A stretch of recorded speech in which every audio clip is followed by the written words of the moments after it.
Hello brainwaves. Today, I want to talk about something that affects me personally, ADHD in women.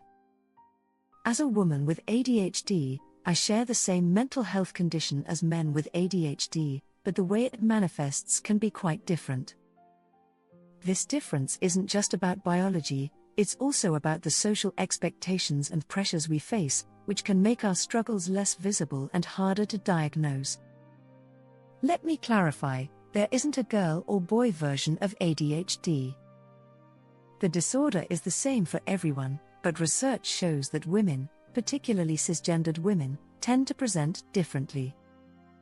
Unfortunately, we still lack sufficient research on how ADHD presents in those who are both neurodiverse and gender diverse. These differences in presentation mean that many women with ADHD go unnoticed or undiagnosed. Even if our symptoms are the same at their core, difficulty with focus, organization, and impulsivity, they often show up differently in our lives. For example, society often expects women to be organized, plan well, and excel in executive functions. When we struggle in these areas, we're often judged more harshly than men. As a result, women with ADHD tend to work harder to hide their difficulties, leading to more internalized symptoms like anxiety, low self-esteem, and depression. Men with ADHD, on the other hand, are more likely to develop externalizing problems such as rule breaking or aggression, which are more noticeable and, therefore, more likely to lead to a diagnosis. This isn't to say that women don't experience hyperactivity or impulsivity, we do. However, these symptoms might be less obvious, manifesting as racing thoughts, rapid speech, risky behavior, or relationship issues. For those of us who menstruate, our ADHD symptoms can also fluctuate with our hormonal cycles. Puberty, pregnancy, post-pregnancy, and menopause are all stages of life where hormonal changes can significantly impact our ADHD.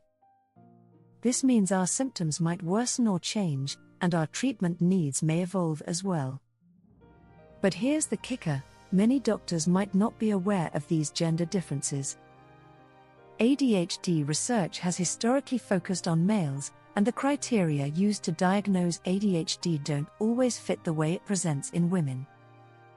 This leads to a lot of women being misdiagnosed with conditions like depression or bipolar disorder, or not being diagnosed at all.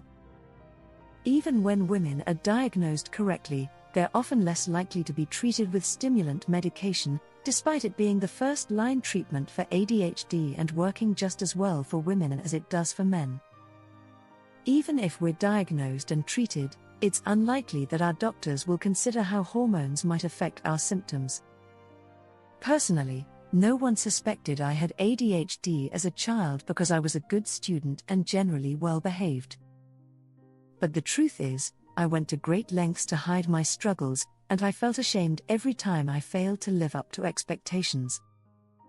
I lost things, forgot important details, and constantly battled with self-doubt, but I kept it all to myself.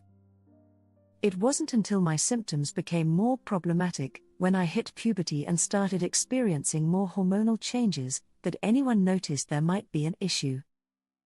Even then, the first doctor my mom took me to dismiss the idea that I could have ADHD because I had done well in elementary school. Thankfully, my mom insisted on seeing a specialist, and I was eventually diagnosed with ADHD.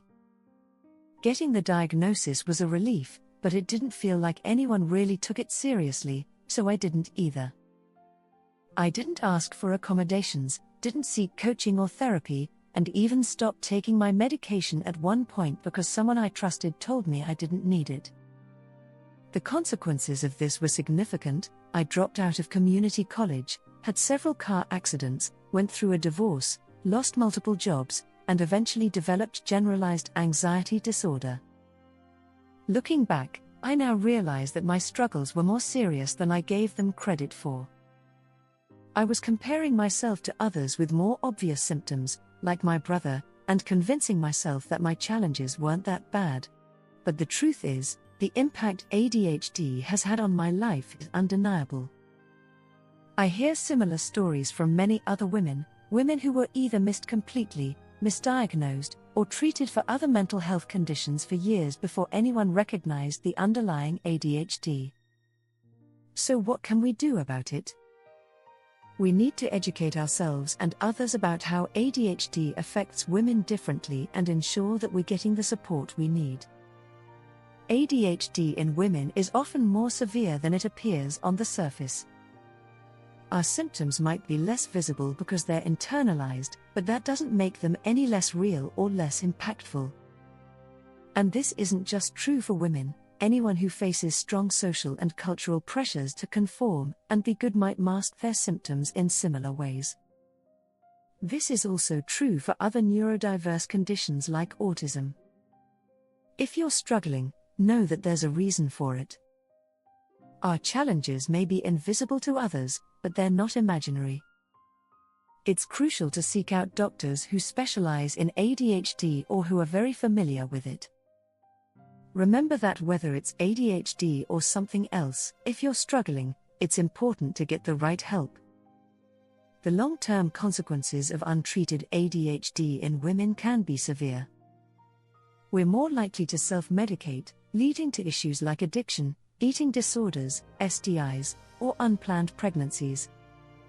Chronic pain is also common among women with ADHD, as is self-harm and even suicide attempts. The longer we go without proper support, the more we have to rely on unhealthy coping mechanisms, and the more dysfunctional beliefs we develop about ourselves. By the time our struggles become obvious to others, our core beliefs about ourselves might already be deeply entrenched. This was true for me, and I'm still working to undo the damage. My low self-esteem led me into abusive relationships, and my social difficulties created anxiety that I'm still learning to manage. Hormones also play a significant role in how ADHD affects us. Anyone who menstruates will experience regular hormone fluctuations that can impact ADHD symptoms. It's important to be mindful of how these changes affect you throughout your cycle and to discuss treatment options with your doctor. Some people may benefit from adjusting their medication dosage at different times of the month. We also need more research on all genders. There's not nearly enough research on ADHD in women, and even less on those who are gender diverse.